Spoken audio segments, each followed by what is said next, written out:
imec, University of Antwerp, Agoria, and Lantis, and now is or has evolved into a community of more than 90 companies, as I said, all active in digital technology. So what we try to do is to promote collaboration between these companies, support them in any ways possible. And one of the activities that we do, or partnerships that we have, is with EIT Digital. And in the scope of this partnership, we have decided to organize a couple of inspirational meetings in which we could demonstrate the value of EIT Digital and its support programs to the Beacon community and all companies that are active in digital technology and that could benefit from the support programs of EIT Digital. So this is a third meeting of these Byte Sessions series, and it's a bit of a special one because EIT Digital recently has released its schedule, timetable, and approach for the upcoming call for projects, which is something that we have been looking forward to for quite a while, and which is something that I'm very much looking forward to hear from the colleagues from EIT Digital, what it is about and what it can mean for the companies. So without further ado, I would give the floor to Kanira from EIT Digital to give a small presentation on the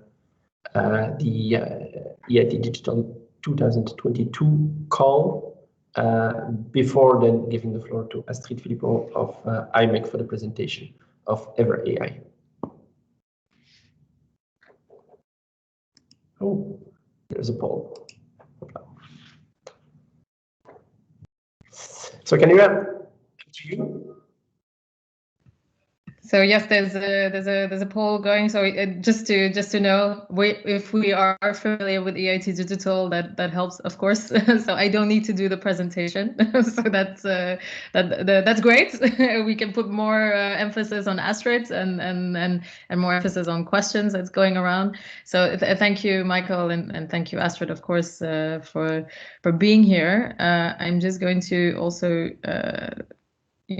put in the text. So, where you can find the link to register and find more details on the call.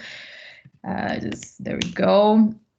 So basically, on the 7th of April, we will be organizing a information session where basically we will cover for everything around the call, all the information that you may need, any questions you may have. But this is a very broad information that we're organizing. After that, on the 14th of April, we will be having something a bit more specific around ideas, which is called our brokerage event. So that as well, the details will all come on the website, but I think if you have that link over there that I sent, I'm very happy to, of course, if there are any further questions, in specific, you can reach out to me or my colleagues, of course. And by the way, we have in the call Erwin, who's our Eindhoven CLC manager, and Victor, who's the Benelux director. Maybe I'll just give them the word before we go quickly, if we go further into the details. Yes, hi, good afternoon. I'm Erwin van Eyden. I'm the manager of our location in Eindhoven. Been with EIT Digital for quite a long time. And indeed, well, like Kanira said, we are really looking forward to the upcoming call, hoping for very good, new, innovative proposals. So check out the link that Kanira shared. And indeed, if you have any information, reach out to Kanira or myself or to Victor Lemmens, our director in the Benelux. And let's work on a good collaboration for 2022.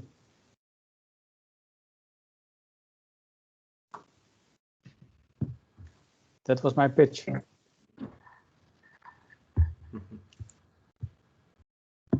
Victor, would you like to just quickly maybe also intro yourself? Yes, my name is Victor Lemmens. As of January 1st, director for EIT Digital in the Benelux. been working for more than 20 years on the brink between strategy and information technology. I've done well on all the steps I've done. I've been co-owning software companies. I've been working in Belgium actually for SAP, being as my family name already suggests, half Belgian myself. You know, I'm looking forward also to collaborate with you and drive innovation in the Benelux area, which I think, looking at the numbers, how we perform in Europe, and also, let's say, in the countries in the Benelux, there is quite some room for improvement. I'm also saying that myself as a by origin embedded software engineer and holding an MBA. I think, and I've been working both in China and also in the US, that we need to step up in Europe, and I'm happy to do that together with you in the Benelux. Fab. Great. So let me give you a bit more detail on the information sessions that are going to be coming next week and the week after about the call. So basically on the 7th of April, it will run from 10 to 12, so just 2 hours where we will cover everything from, you know, what our main objectives are, also our sourcing and co-designing of these kind of innovation activities, of which Astrid will tell you how hers went. And we will also cover the educational aspect, so the entrepreneurial, as we have a professional school, summer school, and master school. So we're going to be both covering the Innovation Factory as well as the details for the Entrepreneurial Academy, what you need to get in there. And then, of course, we have the brokerage session. So that is pretty much a full day. On the 14th of April, there are slots for each vertical. So you have, you know, the 5 verticals, from tech to well-being, and of course, only just inscribe yourself for the hour slot that is relevant to you. And the idea there is basically to discuss proposals that you may have. So it's your opportunity, if you're a startup, to pitch your ideas to partners all over Europe, receive feedback as well. And all the information, like I said, is on that website. But I'm very happy to answer any other questions. Maybe I can pause now already for some questions in case. Otherwise, we can take them at the end after Astrid.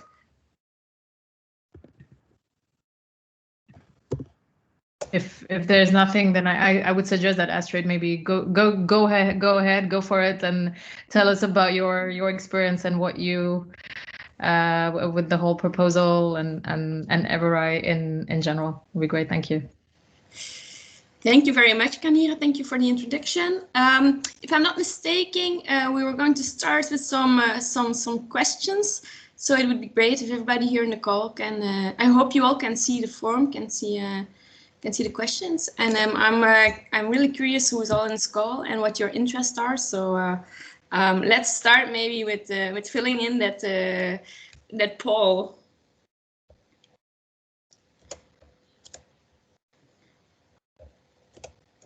I don't know. Is the next question also coming, Kanira? Do you have an idea about that?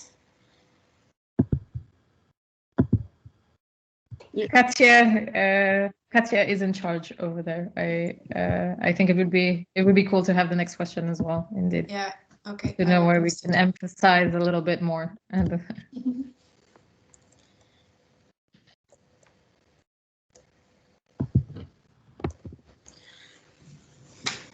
All right. I'm going to there's the last one. Good. Anyway, I'm going to start already introducing myself. If you have questions yourself, feel free to pose them during or after this presentation. So my name is Astrid. I am currently working at imec as a product owner, and I'm really convinced that our society needs to invest more in the journey from going from curative to preventive health. By the way, I hope that everybody's seeing my presentation. All right, good. I see someone nodding, so I think this is fine. So, and as such, I was also very happy that I could participate, be the product owner of the EverAI project. So EverAI, maybe for those who missed it, is an abbreviation of Emergency Vehicle Digital Enabler through AI a lot. And I'm going to try to tell you a little bit more about our journey of the last year. For those who had time, you might have seen the video that we made. If you didn't, please put it in the chat, and then we will provide you with that video later on. There you can see actually a summary of how this solution really added value to our end customers, who were the emergency doctors with whom we work together. So the goal of EverAI initially was to create an in-vehicle ICT enabler, which was capable of sending critical field data to remote experts. And as such, the EverAI interacts with stakeholders through adapted interfaces and decision support platforms combined with that AI part in order to provide both partners actually with tools to exchange info and help them in making specific decisions. Now, the main goal of EverAI was to share critical data with remote experts. So it had the goal to gain time and save lives. So by allowing the remote doctor to better assess the situation of the patient, the necessary preparation could be made. So this image actually is showing what we wanted to reach. So here you see an ambulance. The ambulance is driving to a patient or to a situation, is picking up the patient.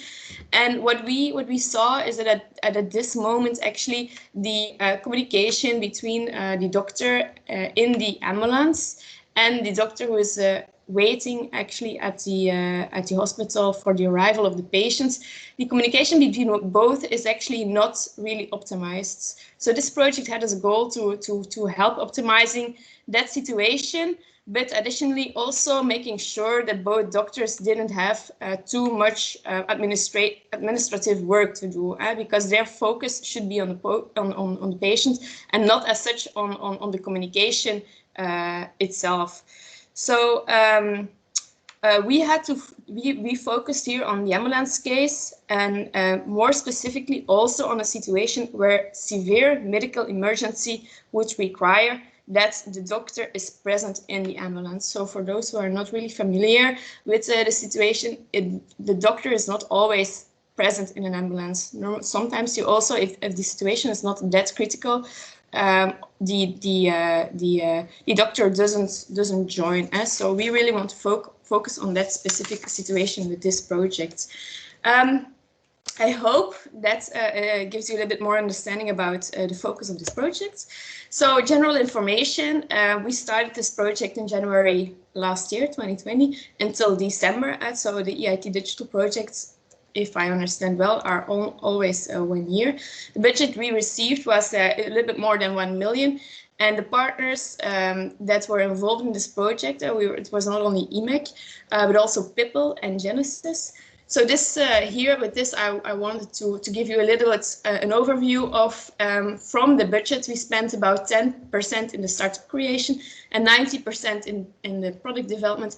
And of that product development, a part was done by imec and a part was done by Pippel. I think I'm going or it's going to be clear later on as well.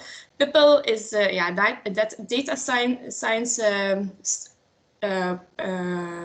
company located in Eindhoven, and they were responsible for the AI implementation, and imec was responsible for the rest of hardware and software development.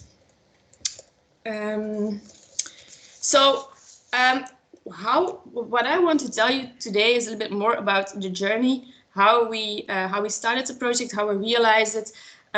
So I hope that this will give you a little bit more clarity into that. And here again, if there are questions, let me know. Well, what did we do at the start of the project? We are very, very happy that the project was granted. So the first thing we did is actually reanalyze about the scope and the end users. at the start of the proposal and after granting, we saw that actually the situation changed a little bit because the proposal was submitted with one partner extra, but in the end that partner didn't participate anymore. And we also saw that based on market research that the product that we wanted to develop was actually already existing. So that's the reason why actually we spent a lot of time, more than foreseen, on defining what we wanted to do. And there we saw that after 2 months, so the doctors had a different need than we initially scoped, and we actually had to review the goal of the project. And that's actually what we did in the first months. And the interesting thing is that I will mention that later on, that working very closely together with the emergency doctors, which was really an opportunity into this project, revealed that that we actually could add, that technology really could add value if you really understood the need of the customers. So here again, in the initial scope, we wanted to focus more on hardware development, but looking at the situation beginning of the year 2020, it seemed that actually the hardware that we wanted to develop already existed, but that emergency doctors were suffering a lot of extra administrative work, and this combined with the bad communication between doctors during an ambulance ride helped us to give us focus as well. So once we defined their needs, we had a lot of work thinking about what we would develop as such and how the architecture should look like. More specifically, if you look at the AI, part that we would develop, then initially there was a big, we wanted to focus the project on developing an intelligent system that helped with the optimization of the resources in the hospital, so that once the doctors could define the state of the patient, immediately the occupancy of the hospital would be adapted to that specific situation and a specific patient that would arrive. Now, talking with the doctors, we actually saw that that wasn't something that that was helping them, because they had already existing systems for that. But instead, they mentioned that again, that actually focus on better communication, optimizing communication between doctors is something that could help them saving time and spending more time on that patient in the hospital. So with all that information, we had a lot of discussions about, okay, how are we going now to translate a specific need of the doctors into technology and into an architecture. And once that was defined, we had some co-creation sessions with the emergency doctors, which also helped us to understand how the user interface had to look for them, how they wanted to, what they wanted to touch, what they didn't want to touch, how it had to look for them, how we could provide clarity into the way that they were working. And once our first MVP actually was created, we spent I think about 2-3 months testing with them to helping to improve the user interface. So a lot of work actually went into front-end development, and this was for us really important, because here again, we believe that if we can spend more time into that, we also can bring a solution that really adds value to that end user. So the inclusion of the end user during the whole journey is something which was really important for this project in order to succeed. Now, based on that based on that testing, actually, we could go further and get insights into, okay, how do we want to proceed? How do we want to get this into the market? What is the situation right now, and what are the improvements we need to do for the future? And yeah, that is the information that actually we could give to these startups. So during the year, a startup was created. This happened already pretty early in the first months of the project. And all the information was then given to the startup in order to use the product and get it into the market, talk with stakeholders, talk with possible end users, and make sure that the product can be solved in the coming months. So this is a little bit the overview of how we spent our time last year, and how we I'm really proud to say how we really could make a product that added value to our customer segment within 1 year, because 1 year is really short to launch to make a project and launch it. Actually, yeah, it's 1 year is really nothing if you think about the different components that we developed, that we had to test, and that in COVID time it's really not easy. But yeah, I'm really happy because we spent a lot of time with 2 hospitals in Belgium, University of Ghent, UZ Gent, Universitair Ziekenhuis Gent, and AZ Klina in Antwerp. And after the project, we also received really happy feedback from them, and they are really looking forward to use this solution into their daily operations. So this is something I'm really proud of, and I really also hope that now we are currently still in a TRL level, which is too low, but I'm really looking forward that we can work, that the startup can work further on us and really can make the difference for our target group.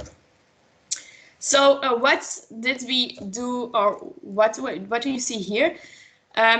As I told you already, the main benefit of the EverAI solution is to improve the communication during an ambulance ride between one side the doctor that's in the ambulance and the other side the doctor that's in the hospital waiting for the arrival of the patient. But secondly, the solution, the EverAI solution, also helps automating the mugfiche. So a mugfiche is a file, and it's a file that needs to be filled in every time that an ambulance drives out, and this is something which is obliged by law. So every doctor needs to fill in this file, which you can see here on this page.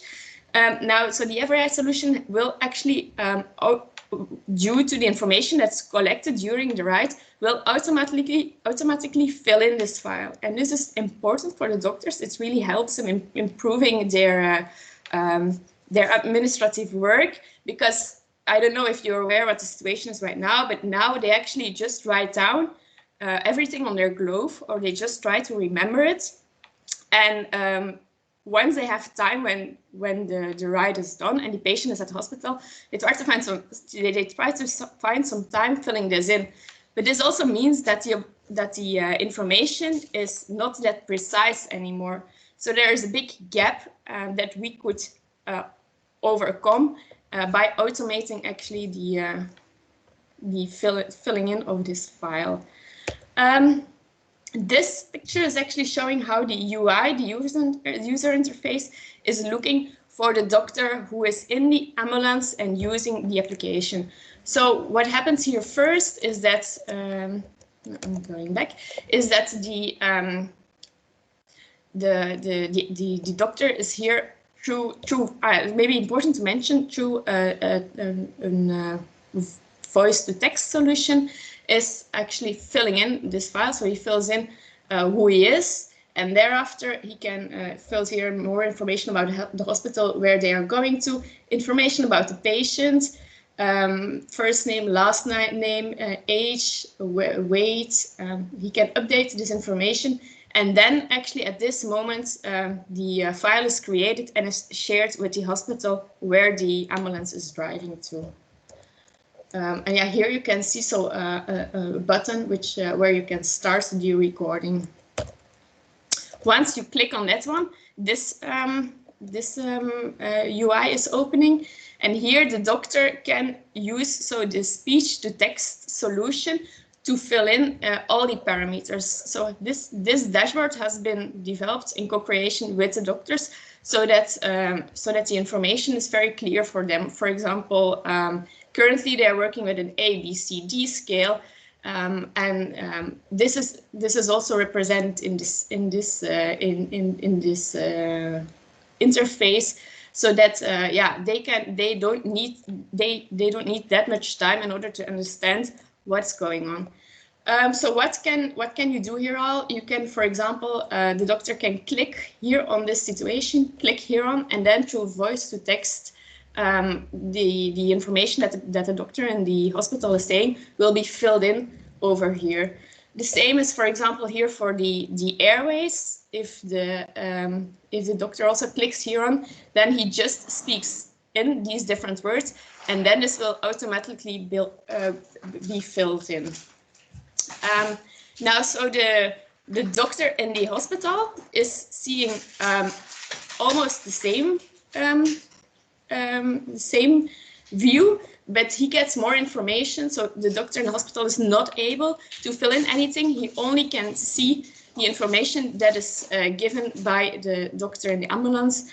And for example, here he receives information about what's the condition of the eyes, the motor, verbal, what has been the condition of the patients during the whole ride. So normally you can scroll here down and see how the situation has been changed during the whole ride. That's actually that's something that the doctors wanted to see, and we really hope that this will help them by better understanding the situation of the patient during the ride, so that critical time can be saved and the patient can be better helped when he arrives at the hospital, of course. So what were the challenges that we encountered during the project? First of all, well, as I told you already a couple of minutes ago, the project scope changed a lot. If we compare the situation during proposal writing and at the start of the project, initially we wanted to develop an innovative solution in the field of hardware, but in the end, it turned out that the software development was something that was more linked to the needs of our customers. The result is that the scoping time increased a lot, but that we could still deliver something that was useful for the end user. What was also a challenge for us is that when the proposal was written, we actually didn't really mention a clear collaboration with the emergency doctor, but rather with a technology company that could help us with launching the product. Now, the collaboration with the emergency doctors is something that took a lot of time, or more time than expected, certainly due to COVID, and no hospital wanted to commit collaborating with us. First of all, because the time period was very short, but also because at the moment that we contacted the hospitals, we were at the end of the first wave. The second wave was coming up, and yeah, they didn't know if they had any time to commit working with us. So we had a lot of challenges there. But in the end, we were very happy that two hospitals did make some time and really wanted to work together. This has helped us really a lot during the achievement of our projects. And one topic which was for us really challenging during the project is actually to find suitable markets. Important to know is that the way that hospitals or that emergency vehicles are working in Europe is completely different. So the way that an emergency vehicle or the communication between an emergency vehicle and the hospital is working in Spain is not the same as in Belgium. The same situation is for the Netherlands. Now, this is pretty important to know, because the startup that has been created was created in Spain, and the technology that was developed is developed in Belgium.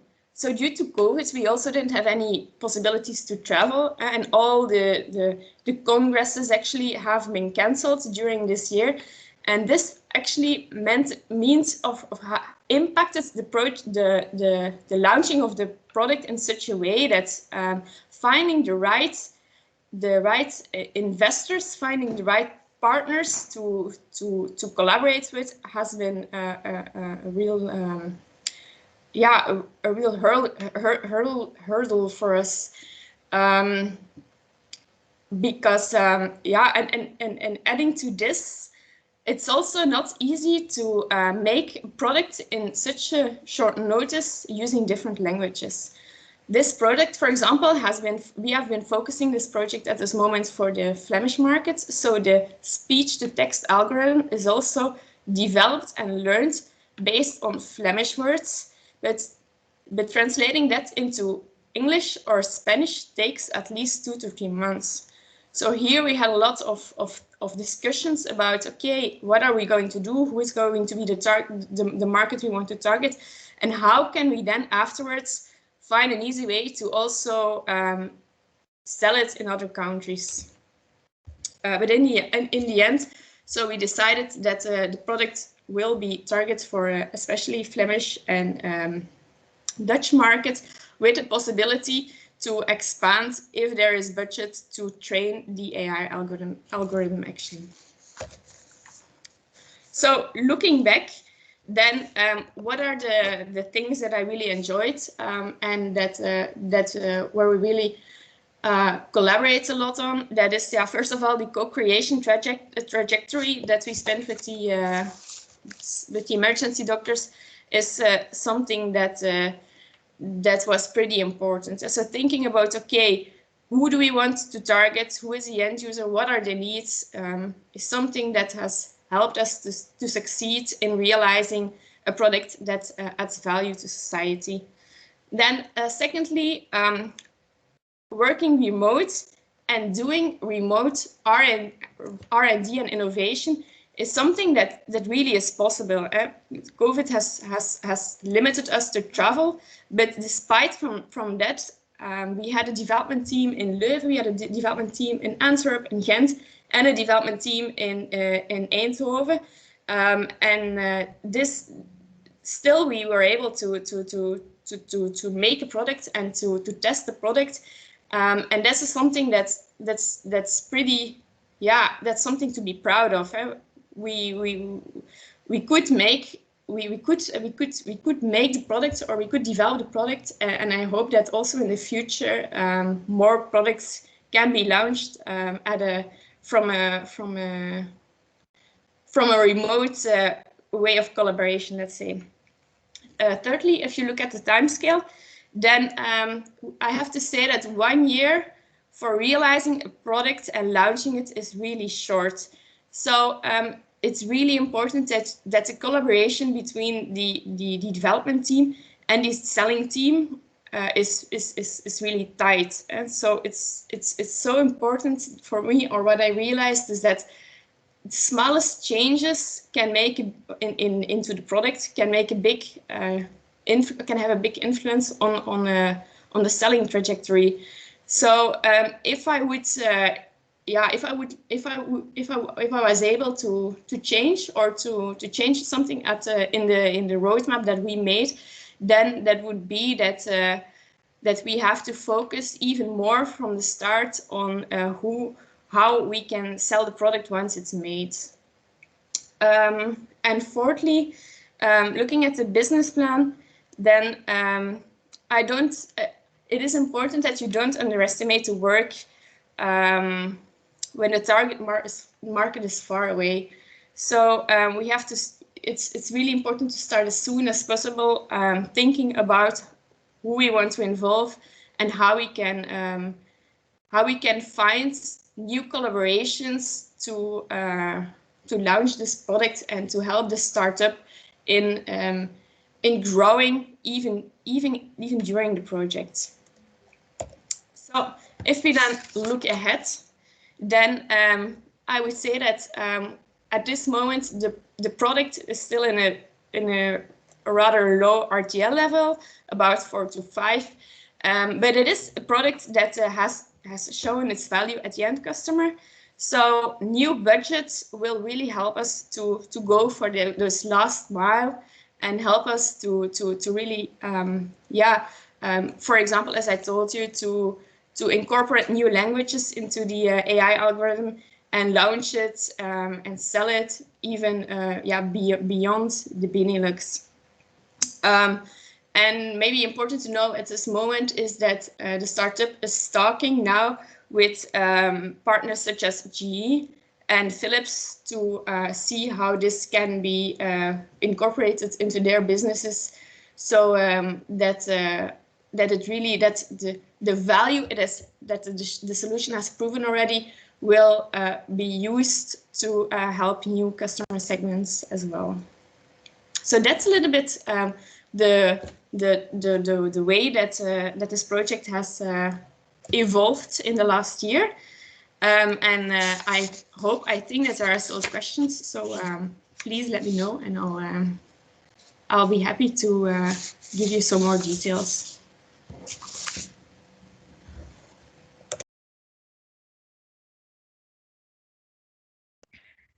Thank you, Astrid, so much for that. It was super interesting to see, and definitely very useful. I see there's I think some questions coming. I'll give it a moment, but I would love to know as well, and obviously while the questions come in, you mentioned that now as well, looking ahead, like for example with Philips, etc., that you may be looking at other customer segments. What would they be? Can you, if you can divulge that or not? Yes, for sure. So we really want to get this beyond Belgium and Netherlands. So Spain, and more specifically the north of Spain, is a market that we want to go to very soon. We hope that collaboration with Philips or with GE can also help to use the algorithm in other specific situations where writing stuff or writing options are not really a possibility. Okay. Now the complex thing for me is, or the complex thing why it's hard to look further than the emergency sector as such, is that here for health, specific language has been incorporated into the algorithm to make it actually a self-learning algorithm. And even if you would look, for example, to other emergency services, such as, for example, police or the fire department, then it will also be important to spend time in improving the algorithm and also incorporate their specific languages, their slang, because that's a lot of work which should not be looking over. Understood. No, great. Okay, some questions there. I leave you to answer them first. From Annabelle. Do you see the chat? Yeah, awesome. So I'm reading here. If you could give one advice to personal companies that want to submit their project ID for the Innovation Factory, what advice would that be? Well, if you so there's a difference between launching a product or launching a startup. But the thing that characterizes both, I think, is try to really understand from the start what the challenges of your customer, because that's going to save you a lot of time initially and gives you a little bit more room to focus on the business sides. That would be my advice. Thanks. And plans to integrate this with existing hospital backbones. there is a plan now. As I mentioned during my presentation, the technology ready TRL level is currently too low. So if we can get that higher, then we can, the two hospitals with whom we have been working together are really willing to integrate this into their system already. So we just need to, for example, make sure that if there's going to be a software or hardware issue, that, for example, there is a support team helping them so that the customers can contact the support team. That there's someone who can take care of debugging. So once we can make sure that all those that is incorporated, then those hospitals probably will implement this solution into their daily operations. Another, could you explain the size of your team and the skilled role? Wow. The team with whom I've been working together consisted of, I think about 7, 8 people. But behind there were, of course, more developers. We worked on a bi-weekly basis. So every 2 weeks we had a meeting of 1.5 hours where we discussed the state of the state of the situation. And there was one representative of the Genesis Biomed responsible for the startup creation, one responsible for from Pippel, who was actually responsible for the development of the speech-to-text algorithm. And then from imec side, we had a hardware developer, a software developer, but they all had a team behind. So hard to say. I hope that kind of answered the question.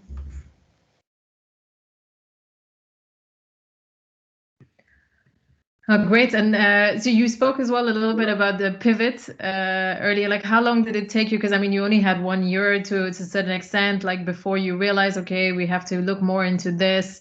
How do you feel? Like, I mean, that work initially that you did, I wouldn't consider it lost, because obviously you're learning from that. And you mentioned as well, the sooner you know, the better. But in this case, how long before you actually pivoted? Well,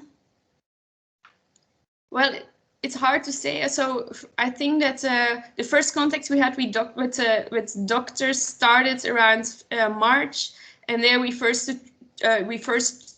pitched our idea, and well, from there actually the idea of understanding what their situation would be grew. We did different kinds of interactions with them, and it's been actually a journey from the start on. So there, I think what I also think that really can help you in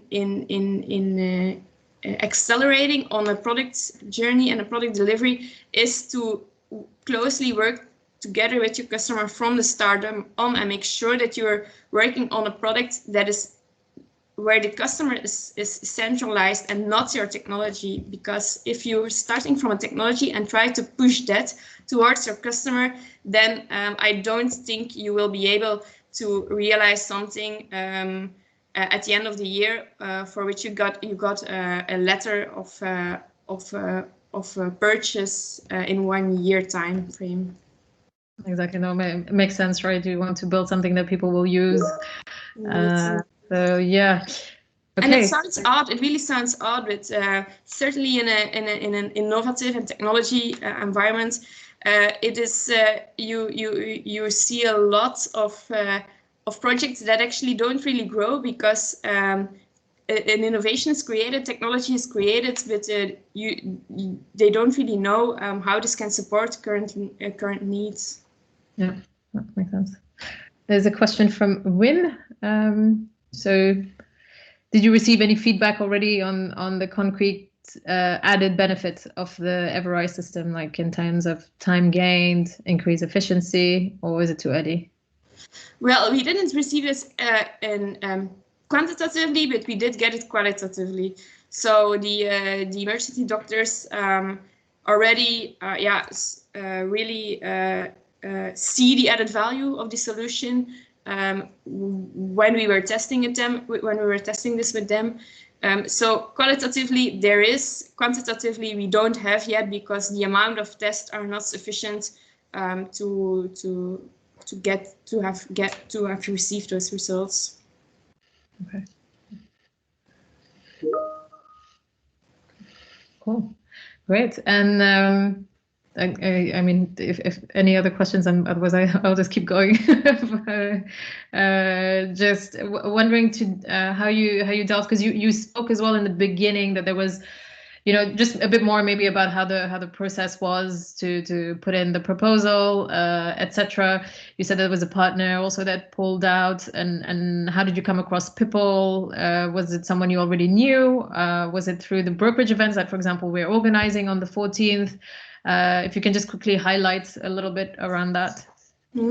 Certainly. So I'm not a business developer, so I don't know the completely trajectory before this project was granted. But what I do know is that indeed for example, Pipple is a company that has become part of the project thanks to the brokerage events.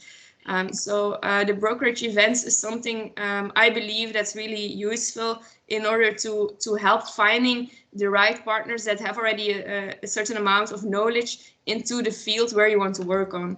Yeah, it's certainly, the brokerage event certainly helps by getting a very good first team of partners. Good stuff. Good to know. So for everyone, do sign up on the 14th. And just want to know, like, you know, in terms of now, obviously, how involved are you? Because as we know, you mentioned as well that the startup is now really based in Spain. Are you still quite involved, or is it now really it's up to this team in Spain to push this forward? Or is there a way that you're still in sort of contact with their ongoing development? So at this moment, actually, the project has been handed over to the team in Spain. So they are now trying to see how they can launch it. But that doesn't mean that we don't have any communication anymore. Certainly because, for example, companies like Philips, they are also active in the Netherlands. They are also active in Belgium. And it even makes more sense to see how we can work together with their local Belgian and Dutch team to get our solution integrated there. So we are still in contact, but the main lead, of course, is now at the startup. So yeah. Got it. Awesome. Thanks. I mean, I want to leave some room for more questions. We have about 10 minutes. It's also certainly what we hope to achieve is that we can find some new budget, some new investment to continue this collaboration. Because so as I mentioned, we can still do some improvements related to the solution as such, and therefore it would be great if this project could be continued and we can focus even more on the selling, knowing what extra features need to be created. Yeah, the valorization trajectory would be something that would be great if we can continue working on that. Fantastic. Cool. How much, out of curiosity, how much would you be looking for to push this forward? Well, it depends a lot of what wants to be accomplished. So the goal, the targets will determine the budget, but it will be about 500,000 that we need for sure. Okay.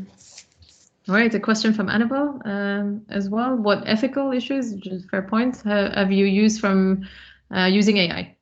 A very good question. So already from the start, we have been looking how using personal data would interfere with the procedures that are linked to health, because working with people is something that is really critical. Looking at GDPR, now we had a lot of advantages with the solution that we are actually working in a situation before the patient arrives in the hospital, and that means that during that ride, actually, we are working with dummy data. And that's something that doctors do at this moment already, so it's not an issue, and that helps them actually to make sure that you don't know with whom exactly you are working, but also to but still to make sure that the relevant information is at the right place.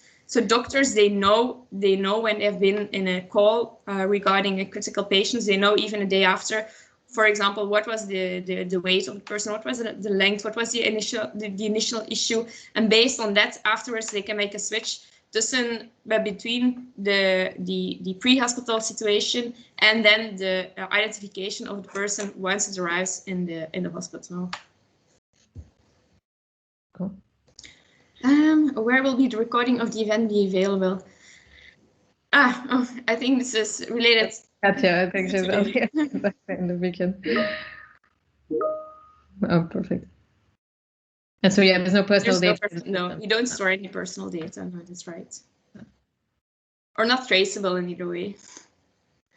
It depends how you define personal. So, yeah, knowing the weight or the length or the specific blood saturation or the blood group of a person is personal data, but as long as it is not linked to the specific name of the person, we are not interfering with the ethical obligations. Got it. Great.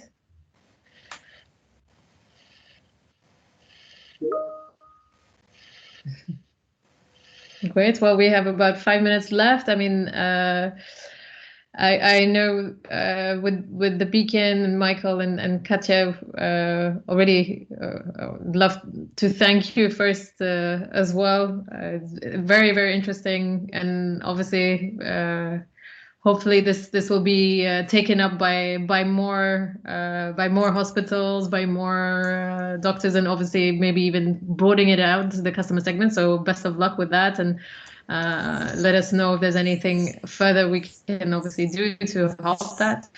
I leave the floor to Michael perhaps as well to talk about some other upcoming events. We should have another one of these in a month. And that's the question I would like to know from you. Which vertical would you like to see in the next session? So that's and that's my bit at least.